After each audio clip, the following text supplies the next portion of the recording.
I mean, at least no, they won't give it the Green Book. And the Oscar goes to Crash.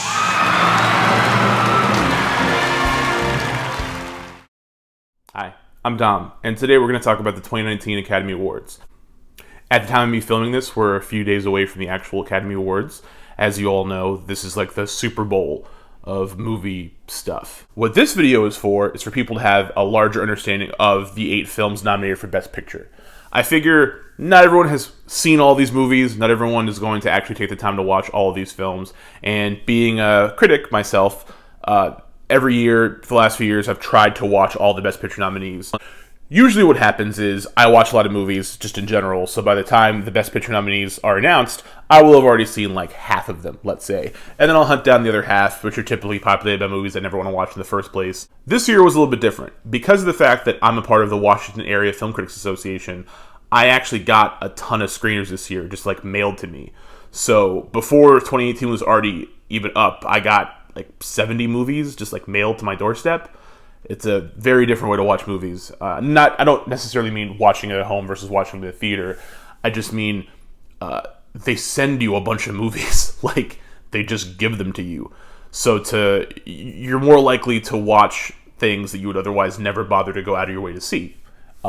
And because of the fact that I actually got these movies much in the same way that Academy voters do, by the time the actual Best Picture nominees were released, I'd already seen all 8 films. I didn't have to go hunt them down. I just already watched them.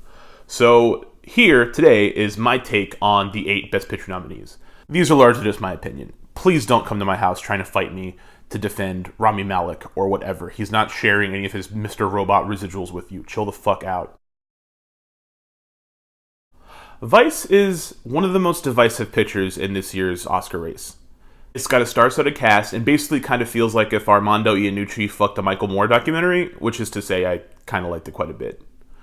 It's a little weird to me that so many people didn't seem to like Vice, considering that a lot of the people I've seen who say they hate the film loved Adam McKay's last film, The Big Short, which is essentially the same movie. At this point, Adam McKay has kind of steered away from making big comedies with Will Ferrell and things like that, and seems to want to use his considerable resources and name recognition to tell stories that he feels are important to the populace at large. A lot of people that actually pay attention to politics on a day-to-day basis and tune into the news and different issues and things like that, they're going to watch these movies and feel like they're condescending, like Adam McKay is talking to people like they're idiots and that he thinks he's smarter than everybody because of all the really typical basic 101 level bullshit he seems to be espousing. But like, if that's how you feel about the movie, then that's not who Adam McKay made it for. The Big Short was designed to try to get a lot of people to understand what happened with the financial crisis in 2008 in as simple and readable way as possible. You know, it's not ideal, it's not perfect to make a movie that's just aimed at fucking Nimrods, but there's a lot of fucking Nimrods in this country. They're everywhere. A lot of people are dumb, and not necessarily, that's not like a character judgment that like dumb people don't deserve happiness or shit like that. That's not what I'm saying, or that I'm smarter than those people. What I'm saying is there are people that don't pay attention to all this stuff. There are people that aren't tuned in to certain things about the way the world has been going. And those people need to be informed in some way. You know, they're not going to get it from network news, so why not the guy that made Anchorman, right? Fuck it. So if Adam McKay wants to keep doing this thing he's doing where he's basically Oliver Stone but for dummies, I'm okay with that. It's entertaining. The films are well-intentioned. They're not super crazy long. Vice isn't for those people. Vice is for everyone that spent the last fucking year sharing their cutesy memes about George W. Bush and his paintings and him giving Michelle Obama candy at fucking funerals and whatnot. It's a movie designed to remind people who are way, way, way, way, way too obsessed with Trump minutia on a daily basis. It's a way to remind them that the world and the current political landscape was fucked long before that orange piece of shit ever showed up. It's to remind people that no, George W. Bush is not some adorable fucking gnome who gives people candy and makes paintings and hugs them and stuff. You know, he's responsible for a lot of horrible shit, and so is Dick Cheney. Dick Cheney is basically the American political version of Darkseid, okay? He looks like a goddamn Jack Kirby drawing. That's what this movie's about. Vice, at its core, is a movie that's both really hilarious and also deeply depressing. And it's difficult to tell a story about the evolution of the Republican Party over the last several decades without being both. Also, it features like literally one of the best Christian Bale performances of his entire career. For that alone, I give it a thumbs up. Roma, from director Alfonso Cuarón, is a deeply personal film inspired by the filmmaker's 1970s upbringing in Mexico City. It follows Yalitza Aparicio as Cleo, a live-in maid with a middle-class family, and the film basically documents her personal life's upheaval against the backdrop of everything going on in Mexico City at the time. Roma is a beautifully shot, formally impressive work that, even though I watched it twice, I just did not personally care about. It's a good movie. It's entertaining. It's beautiful to look at. It's gorgeous. But I personally just felt no connection to it. The film has so many different things it seems to want to say about classism and sexism and other isms and just the sort of climate that Cuarón grew up in and how the world treats women and how rich people treat poor people and all these different things. But it's filmed at this sort of aesthetic distance that makes the movie, like I said, visually impressive. It's good to look at, but it feels detached. It's very similar to cinematic techniques that Cuarón used in Children of Men, which is a film from 10 years ago that I was like obsessed with when it came out.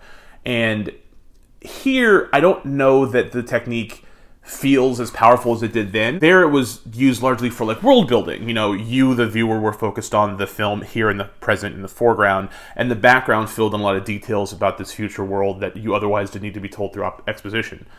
I don't know that looking back towards the past, if Cuarón here has the same effect. You focus on Cleo's story, but the things going on in the background don't necessarily connect the same way for you if you're not already well versed in Mexican history.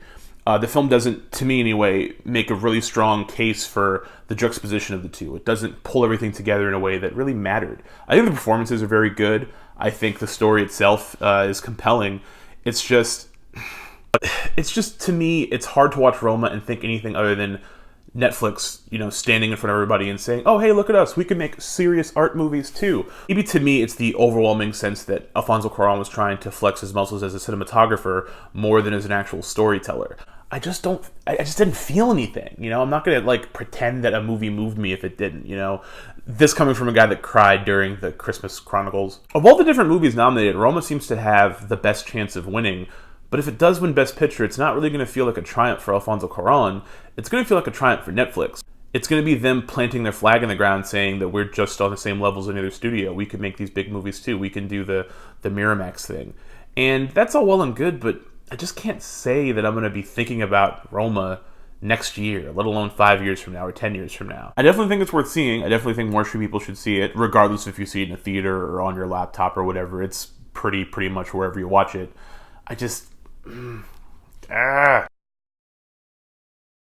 Black Klansman, what are you even doing here?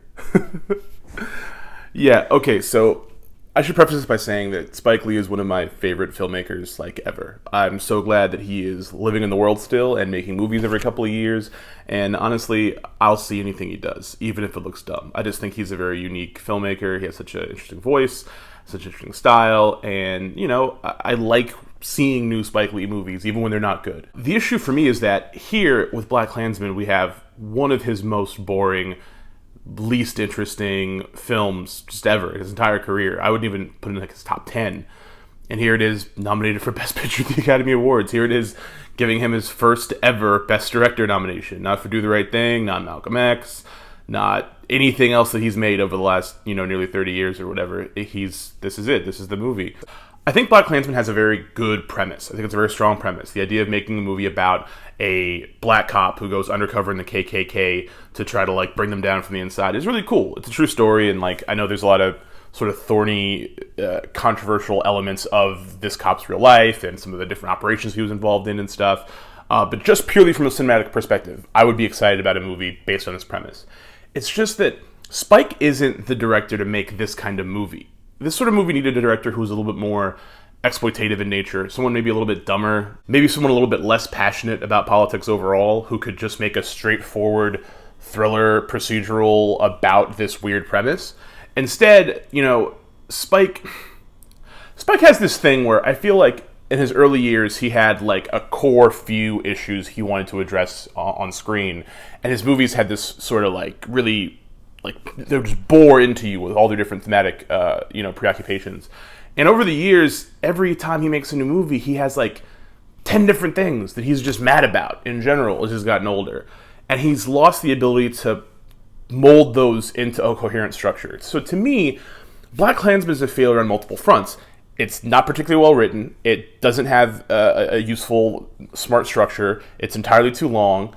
It has a bunch of amazing actors, like a bunch of very, very, very talented performers in the cast, but none of them are playing real, believable, interesting, compelling characters. They all just seem like the suggestion of people, an idea of what people in a movie like this would be.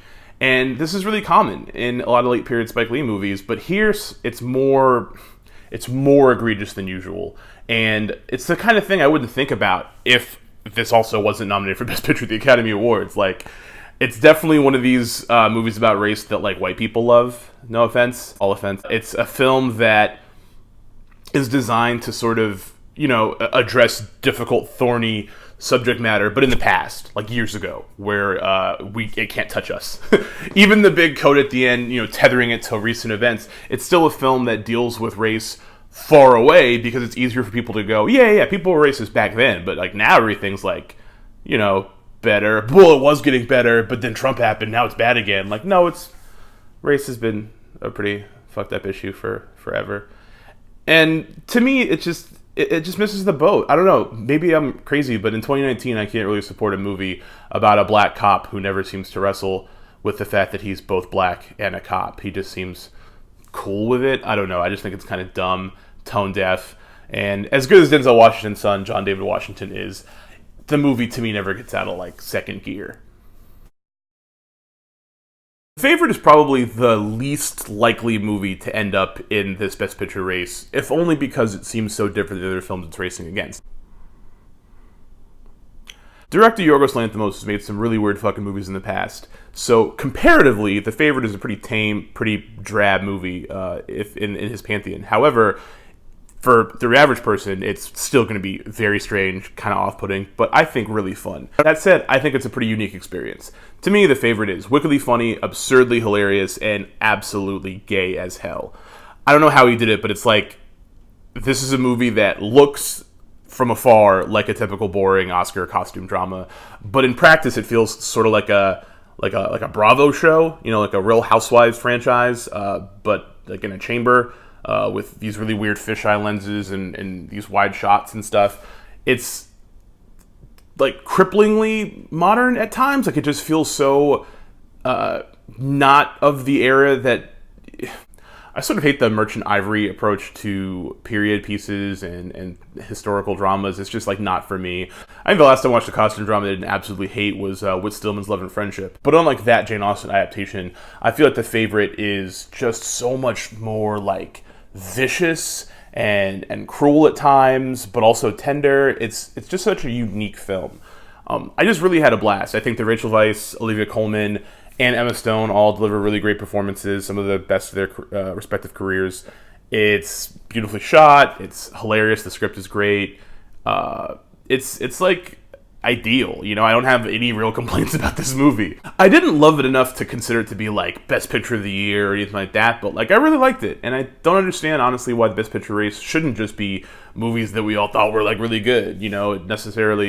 It's not of the moment, it's not, super topical, it's not any of those things necessarily, but I don't know, it's a blast. Black Panther. Whew. What else can be said about Black Panther? It's been a full year since it came out. Unlike most of the movies in this list, we actually have had a full calendar year to digest the film and figure out what its cultural impact is. We've had more time to rewatch it, more time to pick it apart, more time to wrestle with it and stuff. So, Black Panther is a somewhat divisive film for some people. A lot of people seem to wonder why it's on this list. That's like the big thing about Black Panther in this conversation. Not whether to win, not whether it's like good, but just why is it nominated for Best Picture? The reason it's nominated for Best Picture is because it was the fucking highest grossing movie of last year, one of the top highest grossing films of all time, had huge cultural impact, a lot of people really liked it, and also Disney made it, and they fucking own ABC, that's the fucking Oscars air. There was no way their campaign was not going to successfully land this movie into this category. That's just the facts. So for those people who had like legitimate gripes with Black Panther, people who watched the film and had difficulty wrestling with its politics, the fact that it's just part of the Disney machine, the fact that it's just this like fucking monolith shoved down people's throats, I can sort of understand why those people don't like it being in this category, right? And by this, typically I mean people whose chief criticisms of the film relate to its inconsistency in story and just the fact that, like, the entire third act features, like, a white CIA agent being this huge hero, and the fact that their Magneto-esque relatable villain is turned into such a, like, caricature by the end so as to sort of fell his revolutionary aims. There's just elements of the movie that feel like, I don't know, at the moment I can't think of an antonym for subversive, but that type of shit. If that's how you felt about the movie, I get why you didn't think it should be nominated for Best Picture. That's totally reasonable. But for everybody else who is mad and claims that this movie isn't, like, Best Picture material, it's like, what the fuck does that even mean? Have you ever watched the Oscars any year, any given year? Every year a bunch of movies get nominated and, like, half of them suck and half of them we can't even remember. I went through the last few, like, years. I went through the last decade of Best Picture nominees, and there's some movies in there that are just fucking trash. Okay, I don't even mean just, like, the winners, because there's some bad winners too, but just the nominees. There's, like, just stuff in there that you're like, that? You felt like that was the movie that best represented that year? Really? As far as those things are concerned, I don't think Black Panther is, like, that bad for its inclusion here. I don't necessarily think it should win, but I just don't... I have a hard time feeling that all of the people who are mad about it being here have, like, pure intentions for why they're frustrated. I think if you're mad about Black Panther being nominated, but not a couple other films I'm going to talk about later in this video, I think maybe you should reevaluate what your actual issue is. As for me, I like Black Panther. I thought it was fun. I saw it 3 times. I enjoyed it. It doesn't hold up for me quite as well as I maybe hoped it would. I think it's got a great cast. I think the music's pretty cool. But I also think the action's kind of middling. I think the visual effects are essentially dog shit. I think it's one of the best films in the MCU, but it's still sort of shackled by that MCU house style. And as much as I'm excited for Ryan Coogler to make a sequel, I really am more looking forward to him getting back to doing his own films.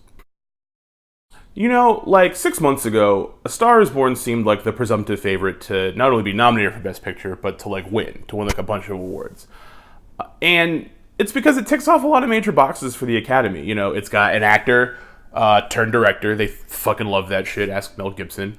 It's got a pop star acting and, like, kind of regulating herself up a little bit in the appearance department, so that's cool. It's got that going for it. It's a remake of a popular classical Hollywood love story. It's the 3rd remake of that same story. And it just looks like the type of shit the Oscars love, okay? It made a ton of money at the box office. It's very popular. It's got a big song you can perform at the telecast. Everything about it screams, like, give me Oscars. Now, compared to the way the rest of the award season race has gone, it's like almost an underdog? That's kind of weird, right? I think A Star is Born is a really good movie. I expected to sort of watch it and not feel a lot, but I really dug it. I love Lady Gaga. It's got fucking Sam Elliott, who's, like, doesn't even have that much screen time, but just steals the entire 2-hour-plus movie with his, like, little chunk of Sam Elliott-ness. It's a good film. I think it's pretty well written. It's kind of unsubtle. It's very unsubtle, but it works. It's emotionally affecting. It's a movie in the sense of the way people talk about movies versus films. Like, it feels like a big movie. It feels broad and manipulative, but, like, in all the good ways. Not in the way that makes you, like, irritated. I really dug it. I think it's a special little movie. But now it's like it's in this weird zone where, if you make a movie that seems like tailor-made to what Oscars, and then you end up, losing Oscars to, like, the fucking guy that made There's Something About Mary, and then, like, you gotta wonder about yourself, right? So I don't know about A Star is Born. I don't know if people are really gonna remember it past this year. I don't know if it's gonna become, like, a staple or anything like that, but I do know it made me cry more than any other movie this year. So my tear ducts think it's award worthy. Before we get into it, I should just explain that I fucking hated Green Book. It's one of my least favorite movies of the last however long movies have existed. I hated it. I hate its existence. I hate people asking me what I felt about it. I hate talking to people who liked it. Everything about this movie just fucking sucked to me. Like, I get that, a lot of people seem to really like it, but I think a lot of people are, like, wrong. I know earlier I said this is about opinions and subjectivity and stuff like that, but I think Green Book shouldn't exist. I think Green Book is just a dumb fucking thing to have in 2019, let alone something that we exalt.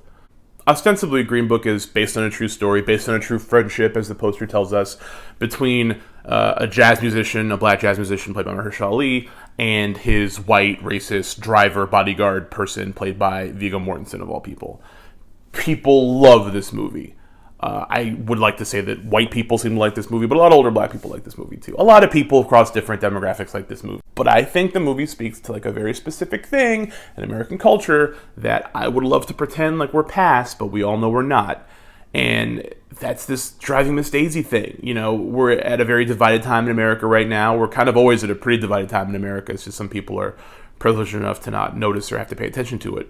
But we're at a point in America where it's difficult to get through the day without talking about race, right? People really kind of jerk themselves into oblivion thinking we're in a post-racial society, which is not true. And now they're grasping at any kind of straws to make themselves feel better about the fact that racism exists.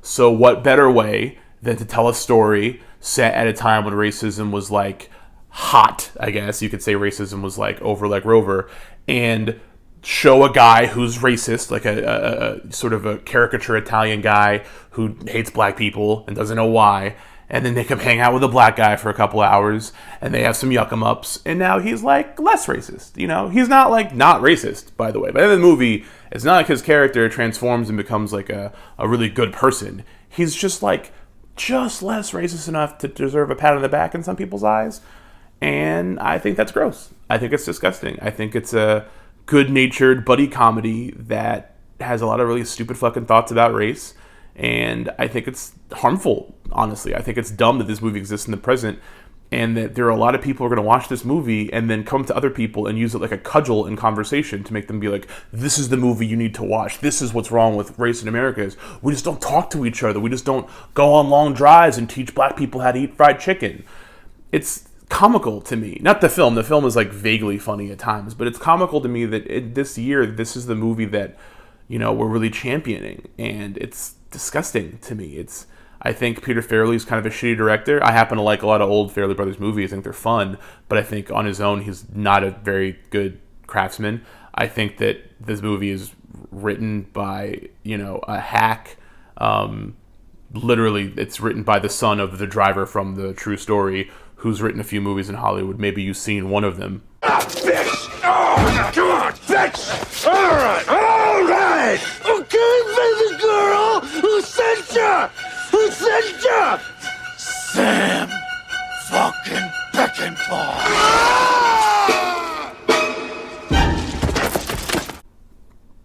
And I just think this movie is nearly felonious. I hate it. I don't want old people coming up to me anymore at work saying I should definitely see it. You know, it's important for me to watch it because apparently me being young and black means that I need to be taught a thing or two about, you know, reaching across the aisle and giving handshakes and hugs to people that hate my existence or whatever. Great idea. It's probably going to win acting awards. I mean, I get people want to champion Mahershala Ali for this. He's very talented. And it's a pretty good performance, but like, it's nothing compared to his work in Moonlight or his work on True Detective this season, which has been fantastic. So everyone involved in this movie should really be ashamed of themselves and should ask them why they decided to do it. Which brings me to our last Best Picture nominee. That's right, Bohemian Rhapsody, the actual stupidest fucking movie of the year. Bohemian Rhapsody makes Green Book look like Barry Lyndon. Bohemian Rhapsody makes Green Book look like The Conversation. Bohemian Rhapsody makes Green Book look like fucking Casablanca or something. Bohemian Rhapsody makes Green Book look like McCabe and Mrs. Miller, okay? It's just a trash movie. Bohemian Rhapsody is, above all else, a movie directed by a pedophile. Setting aside all of the non-film related concerns as to why Bohemian Rhapsody shouldn't be nominated for Best Picture, setting aside the Bryan Singer issue, setting aside all of that stuff, just setting aside that it's a film made by a person who Hollywood continues to let prosper despite his obvious huge failings as a human being. Setting all that stuff aside, Bohemian Rhapsody is not a good movie. I know anytime I debate Bohemian Rhapsody with someone, they always say things like, well, Bryan Singer got fired off the movie, this has something to do with his pedophilia, or they say, this is just about Freddie's legacy, I just really love Queen. I get the second half of that, but it's not a good movie. It's a barely watchable movie. That is my issue. It's not like, there are times, you know, where there's movies I don't like Green Book. I have a lot of ideological issues with it. I think the movie itself is an affront to like my happiness, but I was able to watch it from start to finish, and like, I cringed a lot. I was angry. I was annoyed. But it was like watchable. Like, if I let my guard down and stop thinking critically or, emotionally, it was a movie I could kind of watch and be moderately entertained by. Okay? Bohemian Rhapsody, I wanted to turn off multiple times throughout the film. I didn't pay to see this movie. I got a screener delivered to my house. I watched it, and I still wanted my money back. I fucking hate this movie. And I love Queen. I think Freddie Mercury is great. I even like some of Bryan Singer's older films, okay? Like, it's not even so much like, oh, you hate Bryan Singer because of these stories about him. No, it's not even that, man. This is a guy who spent his entire, early 20s, worshiping Woody Allen, okay? Like, I'm not perfect, obviously. But Bohemian Rhapsody is, an actually very badly made film, okay? It's really poorly edited. I'm sure you've seen all the memes. It's really blandly acted, in my opinion. A couple of the background guys, the guy that plays the drummer is pretty good, I guess. But visually, it's flat and boring. I think Rami Malek's performance as Freddie is mediocre at best. I know a lot of people feel like, oh, I hated the movie, but Rami was really good. And I'm like, no, I don't know, the weird fake teeth thing and just saying darling every other line and just the bad lip syncing. I don't know. This movie is like karaoke. It's bad karaoke. It features all the same stunted, boring tropes of biopic filmmaking, but worse somehow. I know everyone is saying, it's just the stuff Walk Hard made fun of, but this is worse than those. You watch Ray, and Ray at least has the Jamie Foxx thing going for it, right? Or Walk the Line, the main movie Walk Hard was parodying. It was a pretty underrated movie in my opinion. It's got good performances. The script has some really nice moments outside of kind of the tropes. It's pretty sweet. There's just nothing in Bohemian Rhapsody. It doesn't make you feel anything. It doesn't make you think. It doesn't say anything about the band's legacy or about their lives or about Freddie, at all. The only thing I could think of the Queen has going for it is that it features a bunch of music by Queen, and everybody loves Queen. I love Queen. But, I could just listen to Queen. I could just crank up the greatest hits and call it a day. I don't have to watch this weird, misshapen, poorly constructed, badly conceived movie about nothing. Most people's issues with the movie are, I think, more complex. It's more about the way Freddie's sexuality is depicted. It's the very nature of promoting a movie about this bisexual icon, and it's going to become a profit machine for this horrible person in real life who's done so many different terrible things to young gay men and stuff. I get all those other real issues, right? I totally get that stuff, and I support all those things. But the other conversation we need to have is the movie is also really bad. It's just awful. It sucks. So yeah, I think if I never had to watch Bohemian Rhapsody ever again, I'd be a happy man. I would not recommend this movie to my worst enemies or their children or their families. Just anyone. I wouldn't make anybody watch this movie. So that's my take. Those are how I feel about all those movies.